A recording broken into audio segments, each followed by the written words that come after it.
They built 12 buildings on my lot without permission. I let them finish, then claimed everything. The first time I noticed the stakes in the ground, I assumed it was just a boundary survey. My land sat at the edge of the community, 5 empty acres that rolled gently down toward the creek, framed by oaks and bordered by a rusted fence line. It wasn't much to look at then, but it was mine. I had inherited it from my father, who bought the property decades ago when it was just open countryside. Back then, there were no HOAs, no neighborhood associations, and certainly no one daring enough to touch another man's land. But times had changed. The Homeowners Association had grown powerful. Over the years, they expanded from managing lawns and mailboxes to planning full-scale community projects. They wanted control, and they wanted it everywhere, even on the pieces of land that weren't theirs. At first, I didn't think much of it. A few survey markers near the border of my lot didn't feel like a threat. But then the trucks came, large construction vehicles, heavy equipment, and men in fluorescent vests. They began grading the land, removing trees, pouring gravel, and laying foundations. I stood at the edge of my driveway one morning, coffee in hand, watching clouds of dust rise from my property. It hit me slowly, then all at once. They weren't just near my land. They were on it. The HOA had decided to build 12 commercial units, sleek, modern buildings meant to attract new tenants and revitalize the community.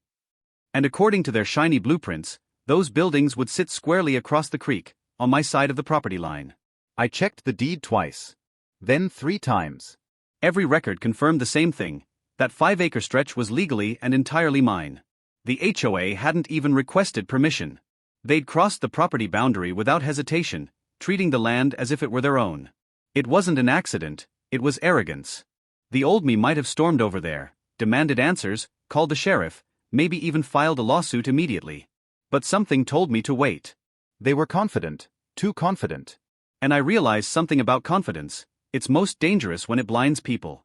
So, I stayed silent. I let them dig. I let them pour concrete. I watched the steel beams rise day after day, their shadows stretching across the meadow like the slow advance of a storm. Every time I passed by, I took photos, quietly documenting every inch of progress. The construction crews didn't even look up. To them, I was just a curious local, a spectator, not an owner. Weeks turned into months. 12 buildings began to take shape: shiny glass fronts, paved parking lots, manicured sidewalks, even custom signage that proudly read HOA Commercial Plaza. They spared no expense. The HOA president herself, a woman named Patricia, paraded around in a hard hat during the ribbon-cutting ceremony, smiling for photos as if she were opening a new empire. I stood among the small crowd that day, unnoticed, watching her snip the red ribbon with giant ceremonial scissors. The crowd cheered. Everyone clapped. And behind my calm expression, I smiled too, because I knew what none of them did. Every building they had just opened stood on land that didn't belong to them. It belonged to me. I went home that afternoon and opened the thick folder containing my property documents. The title deed, the county survey maps, the zoning permits, every official stamp was there. The boundaries were clear, legal, and incontestable. My land. My rights. My patience. But patience was more than just restraint, it was strategy. I knew the HOA's arrogance would grow. They'd start leasing the buildings, collecting rent, advertising their community hub. The deeper they sank into their illusion of ownership, the harder they'd fall. By the end of summer, all 12 units were operational. A coffee shop, a boutique gym, an insurance office, 2 restaurants, and a few professional firms filled the spaces.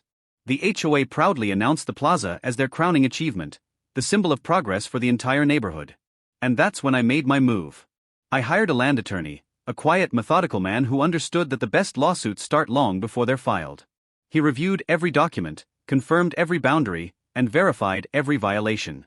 The HOA hadn't just built on my land. They had used my water lines, paved over my access road, and even tapped into my electrical grid without permission. The legal evidence was airtight. Every nail, every brick, every ounce of cement on that soil belonged to me by default. I remember my attorney's words as he set the documents down on the table. They built 12 buildings on your lot, he said, shaking his head. And under property law, you own every single one of them. The trap was finally ready. I waited for the perfect moment, the HOA's annual general meeting. That was the day they'd present their financial report, showing off the massive revenue from the new plaza. They expected applause. I had something else planned.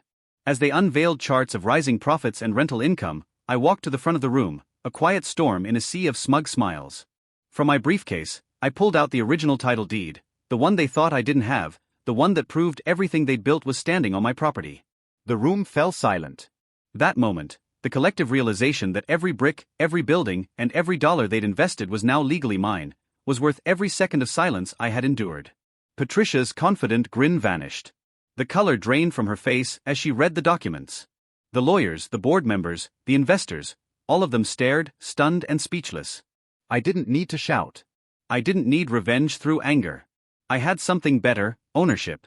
As I left that meeting, I knew the battle wasn't over, not yet. There would be paperwork, hearings, attempts to fight back, desperate pleas to settle quietly.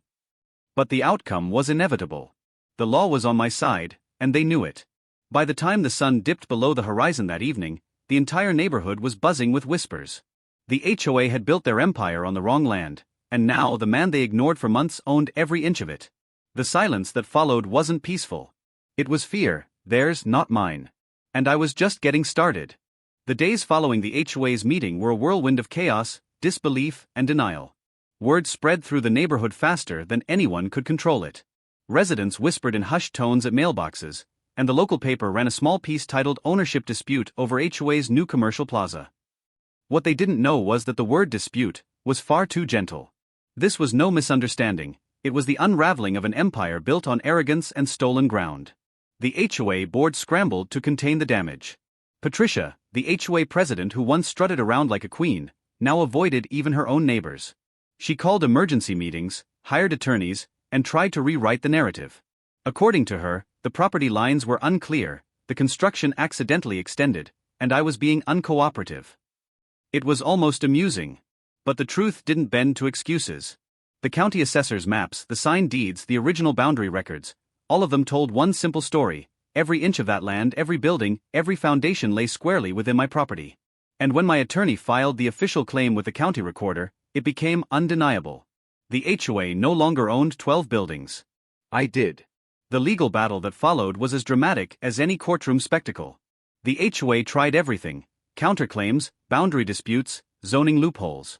They even accused me of lying in wait, just to profit off their construction. But patience isn't deception, it's discipline. And every time their lawyers tried to twist the facts, mine calmly presented proof: dated surveys, time-stamped photos, correspondence logs, even emails between HOA contractors casually mentioning expanding past the old fence line. In one of those emails, the project manager even bragged, "It's fine, the owner never uses that part of the land anyway." That single sentence sealed their fate. The court sessions stretched for months. I rarely spoke. I didn't need to. My silence in that courtroom was the same silence I'd held during construction: powerful, deliberate, and devastating. One by one, the HOA's arguments collapsed under the weight of evidence. Their documents were sloppy. Their permits expired. Their arrogance had left a paper trail of negligence. The judge, an older man with a reputation for fairness and little patience for foolishness, listened intently throughout. He asked pointed questions that left the HOA's lawyers stumbling. At one point, he turned to Patricia and asked, "Did you or did you not verify the property boundaries before construction began?" Her pause was long enough to answer the question without a word. When the final ruling came, the courtroom was silent. The judge read his decision slowly, carefully. He confirmed the property ownership was valid and indisputable, and that the HOA had, in fact, constructed 12 commercial units on private land without consent. Then came the sentence that would echo in their memories forever: all structures built upon the plaintiff's land are, by law, the property of the landowner. I owned it all, legally, completely, irrevocably. The HOA's lawyers slumped in their chairs. Patricia's expression hardened into disbelief. A few of the board members whispered among themselves, already calculating how much this would cost to undo. But it was too late for that. They tried to negotiate afterward, of course. First came the desperate offers: buyouts, settlements, joint ownership deals. They pleaded for a compromise, something to save face. But I had already compromised enough. They had trespassed, built without permission, ignored the law, and mocked my silence. Now they could live with the consequences. The community plaza that once bore the HOA's name was soon renamed Creekside Commons. I didn't build it, but it stood on my land, and by every legal right, it belonged to me.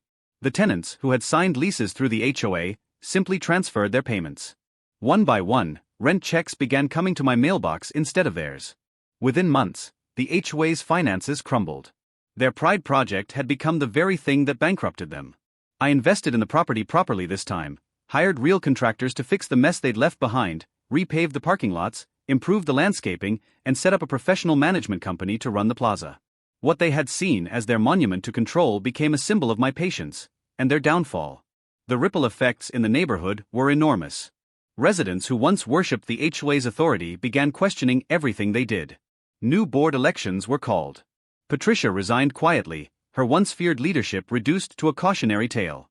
People no longer saw the HOA as untouchable. They saw what happens when power goes unchecked, and when one quiet man refuses to be trampled. Months later, I stood at the edge of the plaza one evening, watching the sunset reflect off the glass of the 12 buildings. The golden light shimmered across the windows like liquid fire, bathing the property in a calm that felt almost poetic. The same land that had been stolen from me now stood as proof that patience is the sharpest weapon of all. There was no sense of revenge in that moment, only justice. I didn't gloat, didn't celebrate. I simply felt the quiet satisfaction of balance restored. What was taken from me had returned, multiplied, stronger than before. The HOA, what was left of it, now rented one of the smaller offices in the plaza, from me. Each month, their rent payment arrived on time, printed neatly with my name as the payee. I never waived it. I never spoke to them. I didn't need to. The silence said enough. And so the man they ignored, the land they stole, and the buildings they proudly unveiled, all became the story that the neighborhood would never forget. For years, people would tell newcomers about the great HOA mistake, how the association that thought it owned everything ended up losing everything instead. It became a legend, a whispered warning about greed, pride, and underestimating quiet men. As I locked up the office that night and turned toward home, I glanced one last time at the plaza lights flickering to life. 12 buildings, shining bright against the dusk. Mine by right, by law, by patience. It wasn't just land anymore. It was proof that when arrogance builds too high, all it takes is one piece of paper, and perfect timing, to bring it all crashing down.